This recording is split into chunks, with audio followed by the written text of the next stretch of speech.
Not far from the sleepy Malaysian town of Ipoh, nestled within vast palm oil and rubber estates that dominate the area, and bounded by magnificent limestone pinnacles, lies the restored remains of a most unusual dwelling. For almost a century, this structure has been consumed by the jungle.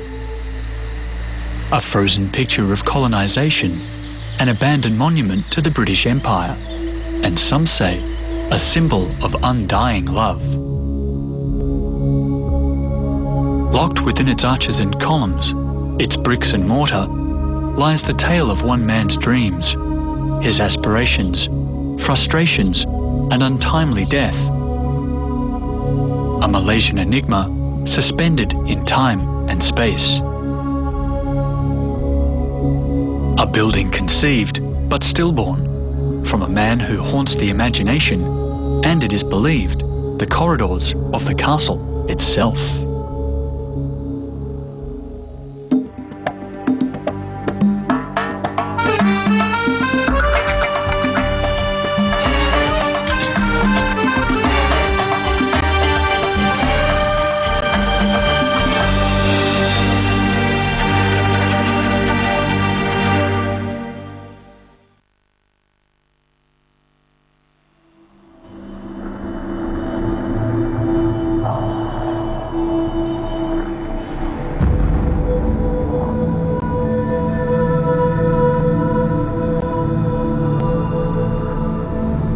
Kellie's castle is as misunderstood as it is enigmatic. Its history is distorted by rumour, speculation and folklore, causing its walls and corridors to be shrouded in mystery.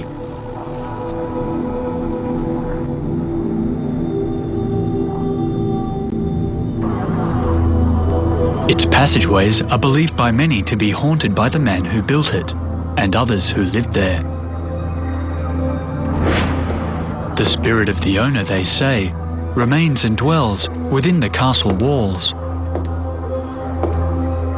The ghost of the colonial planter has been witnessed often wandering the corridors and bedrooms, displaying all the features of a master surveying his estate.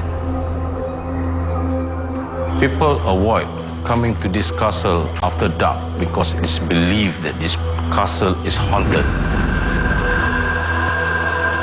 There have been a lot of ghostly images being seen in various parts of this castle over the years.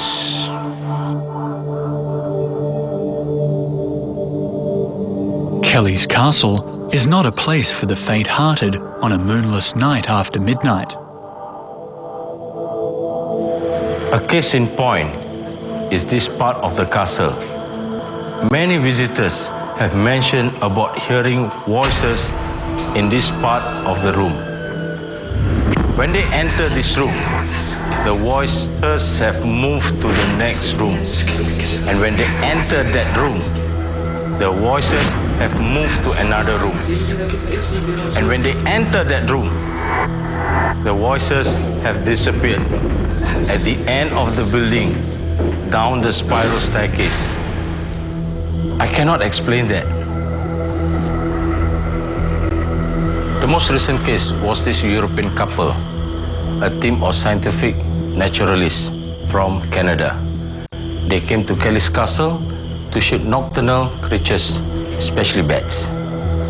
After their shoot in the middle of the night, the European lady saw a ghostly image of a man standing looking outside the window. Was it William Kellie Smith himself?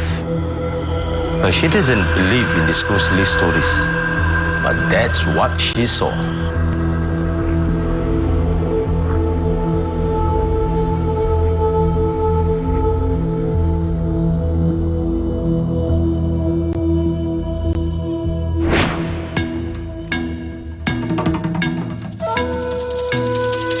Kellie's castle has suffered much from the exposure to tropical elements over the years. Most of the original building is in ruins, and structural damage has had to be reinforced to stop the edifice from collapsing. Now, with the insights and postulations of our team of experts, Kellie's castle can now be reconstructed and revealed in all its glory, and William Kellie Smith's dream can finally be realised. Chen Vun Phi is an architect who also writes books about Malaysian architectural heritage. He has a great passion for historical buildings and is active in the Malaysian Heritage Society. Dr. Ho is a medical practitioner with a special interest in the history of the Kinta Valley.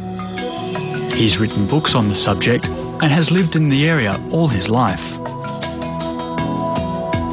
Hello, Mr. Chen. Oh, we finally meet. Oh, Dr. Ho. Chen Vun Phi and Dr. Ho will lead a team to reconstruct the castle in 3D, and using their expertise and experience, Probably in front. they'll speculate on how the castle might have looked had it ever been finished.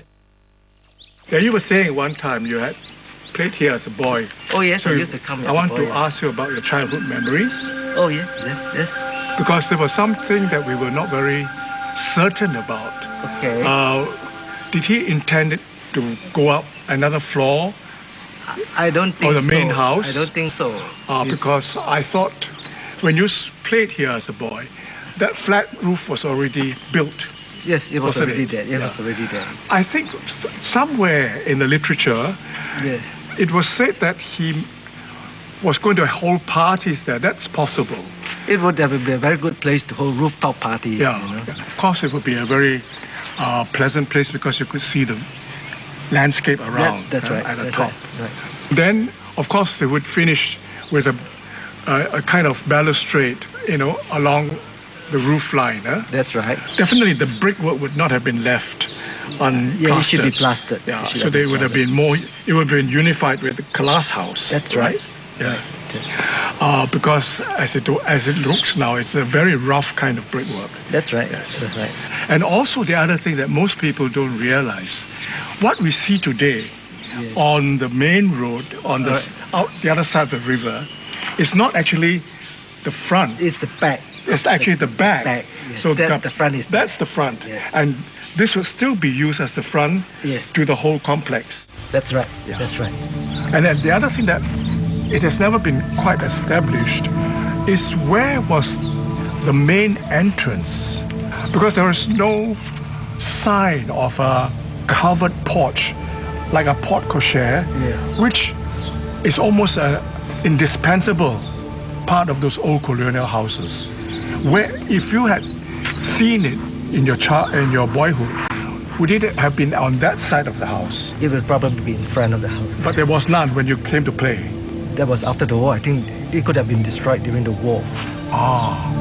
How was it destroyed? Was it by bombing? It's very likely by bombing. When the Japanese first came over, they were looking for important targets, and this looked very important. Somebody important. It could was be the living here. Japanese who bombed it, bombed not it, the but- counter-attack when British. Not really likely. The Japanese. They targeted a lot of important places. Just randomly. Randomly. Places that look important.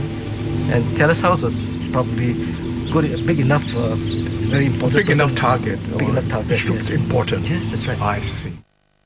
This is the whole thing. There's a lot of guesswork Oh, yeah. when people come here That's because what- there are no plans, No plans, right? not enough pictures or photographs. That's right. So unless there is extensive digging Right, that's to right. look for the disappeared parts, That's right. It's actually a place of mystery, actually, all along. It adds to the mystery. Yes.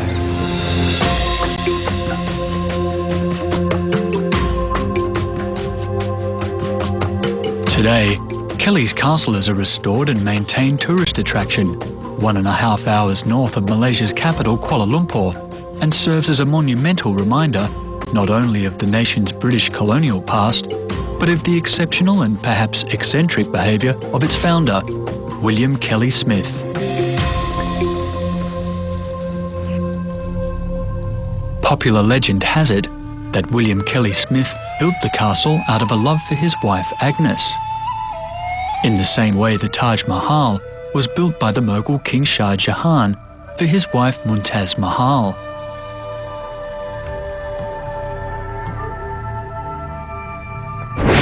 He was born the third son of a poor Highland farmer in Dallas, Scotland on the 1st of March 1870.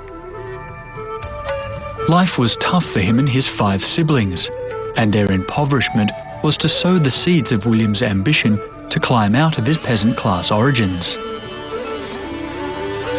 It was a time when the burgeoning British Empire was seeking able-bodied men to grasp the opportunities that were being made available in the colonies.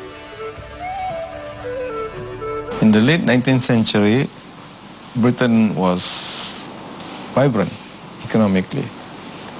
But at home, the opportunities available to the younger people were limited. And the young men in particular in Britain had to look for opportunities elsewhere. And since the British Empire had also expanded, so there were ample opportunities for them.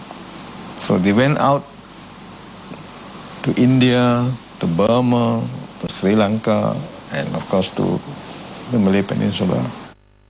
Lured by tales of great fortunes, William secured passage to Malaya at the age of 20 in 1890, aboard a ship that would take him there via the Middle East and India.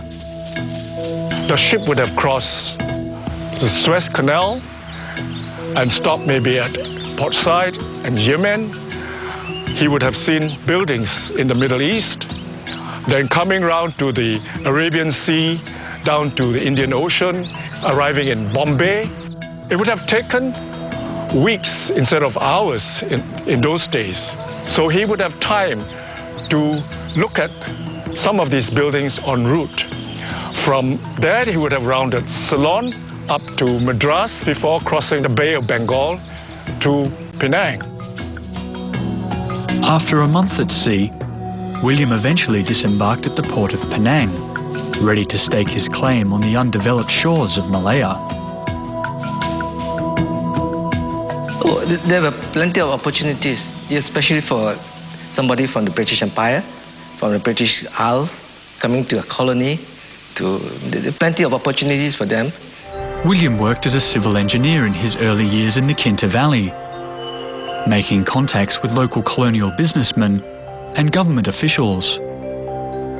At first, he ventured out on his own, but didn't have a lot of luck.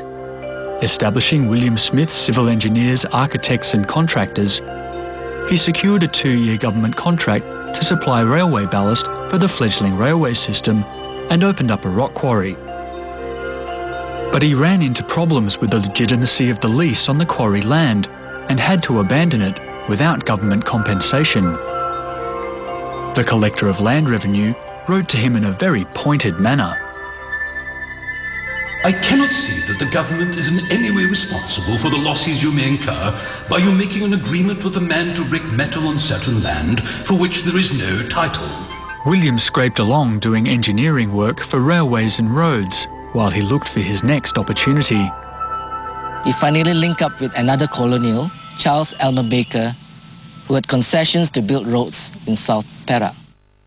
Perak became very important to the British business community as well as the Chinese business community in the Strait settlements because they had invested heavily in the mining of tin. William struck up a business arrangement with Alma Baker, subcontracting the building of roads between the tin mines and newly erected townships and ports. Charles, I can't thank you enough for the opportunity of being your joint venture partner. I'm very thankful. So, where do I sign? Just sign at the bottom there, William. Here we are. I hope it's the start of a long and lasting relationship, Charles. So it is time for a couple of drinks, I think. Yes. With the profits from his contract with Alma Baker, William secured 200 acres of land at Batu Gajah. Like most planters, he went